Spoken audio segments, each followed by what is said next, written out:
What's going on, everybody? Welcome back to the channel. So today we're going to take a look at a Romanian MD63 kit. The Dong AK. He's just supposed to have the Dong furniture. First off, I want to say, I can't say where I got these from, but if you look around,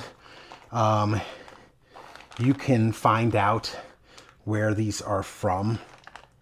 There's a lot of Arms of America in America. So I just want to say I appreciate the way they have packaged this. I like it. Seems like individual stuff is wrapped in the brown paper and bagged up. It's very nice packaging. Now I ordered 3 of these. I just pulled the one right off the top.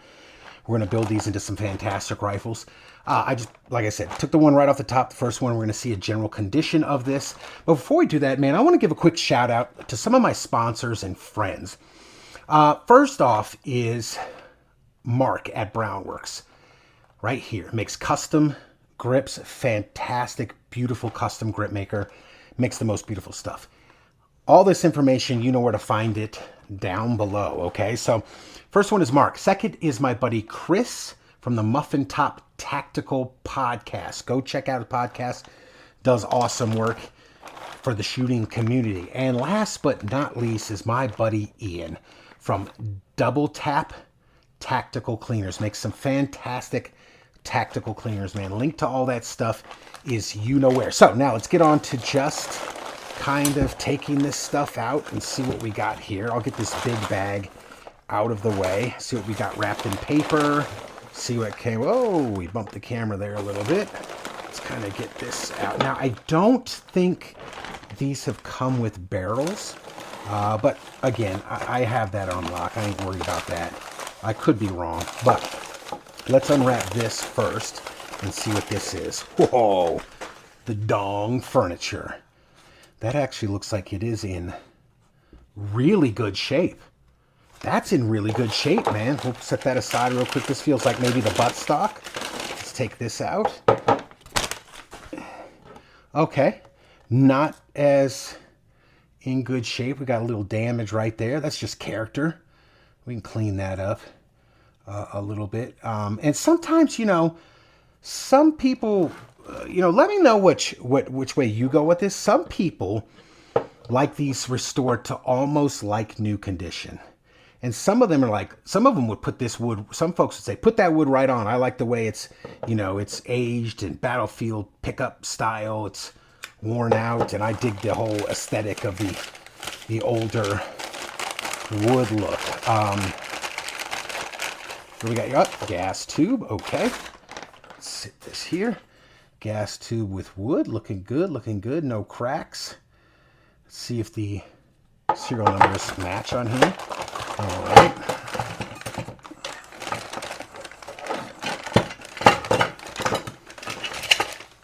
Actually, these kits look pretty good. AEG 4602. AEG 4602. Right on, man. So the gas tube and the dust cover match. 4602. The carrier and 4602. Excellent. The carrier and the bolt are matching so far. Let's see if we can get the safety and the trunnion and everything. This is actually in very good shape. This might just need a little light cleanup and almost no refinishing at all, which would be fantastic. Oh yeah, that grip is in beautiful shape. Okay. We're getting this could be awesome. All right, I don't have to demill anything. 46. Fantastic, man. 1989. 1989 front trunnion matches. Awesome, dude. That's great. I just want to point out real quick for folks on the AKM pattern rivets, where there's so much confusion. This is an AKM pattern gun in 7.62 by 39. And since 7.62 by 39 is a lower pressure cartridge than the small caliber ones like 5.45 by 39, especially 5.56, the rivet pattern in the front trunnion uses 4mm rivets, okay? So it uses one 4mm flat rivet all right, another 4mm flat, and a 4mm swell neck rivet right back here. So you would rivet two 4mm flats and then dimple which is already chamfered right there, as you can see. And you would dimple the receiver right there, put you a 4mm swell neck, and Bob's your uncle. These do not get like the small caliber ones, have 4.5 swell necks, 4mm flat, and then a 4mm swell neck, or in some countries do 4.5 on both of these. I do 4.5 when I'm building small caliber guns because it's stronger. You might as well have a stronger gun. But those, you know, they differ wildly. And since there's no TDP for that the Russians did for a 5.56 really in the older style. Okay. Yeah, a little bit of cleanup on this stuff. This stuff's looking fantastic. Maybe a little, whoa, look at that. Look at that. A little bit of damage on this side.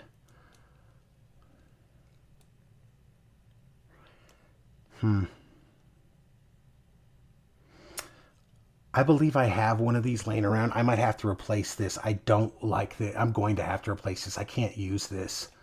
And see, this is the problem. A lot of people would just put this together and not even worry about it. I don't like that. That is not secure. When the carrier, when you're firing this and the carrier, and you can already see it's right there. You see where the hammering is? So when the carrier is coming back and it's hitting this, you're going to be, even with new rivets in the holes, you're going to be rocking. I don't know if when they drilled this, they did that. It doesn't look, maybe. Or maybe if this thing was just getting slammed. But these are ridiculously oblong holes right there. But it's not on the other side. This one is a little bit. It's getting oblonged out. That's, to me, now, people that are in the know, correct me if you think I'm wrong. But I believe that this thing was being shot so much that this was egging out the hole. I don't know what is going on with that, because it doesn't look fresh like it was demilled. It could have been done during the demill process. I don't want to say, but I can't use that because that is not going to be structurally sound. I cannot, in good conscience, have, you know, a rifle out there with that shit. So that's no good. We're going to set that aside. Gas block looks good. I got a lot of these gas blocks. Let's see if a lot of times, you know, we'll go back and measure it, but oh yeah, that's nice and tight. That's what she said. Or I should say, that's what he said. But yeah. All right. And I'm not going to get into the whole bag of small. Here's all the bag of small parts, pins, you know, sugar scoop, muzzle brake, handguard retaining plate, all that kind of stuff. And does the 602 safety matches too. So this is, overall, this is a fantastically beautiful kit.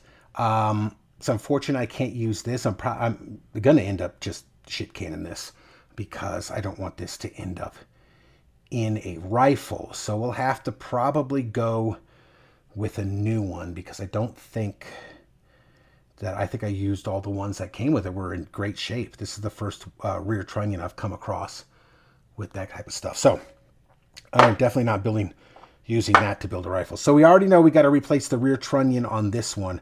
But otherwise, this is a beautiful kit. And I'm going to have a great time putting this thing together. I think this is going to make a beautiful rifle. So yeah, there it is, guys. Let me know what you think in the comments down below. Thanks for watching. We will see you next time.